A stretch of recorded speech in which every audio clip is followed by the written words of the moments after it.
காசு பணம் இல்லாதவன் ஏழ மகன்தான்.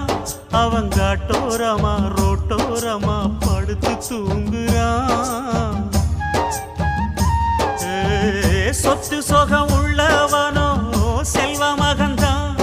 அவன் பஞ்சு மெத்த போட்டிருந்தும் முழிச்சு ஏங்குறான்.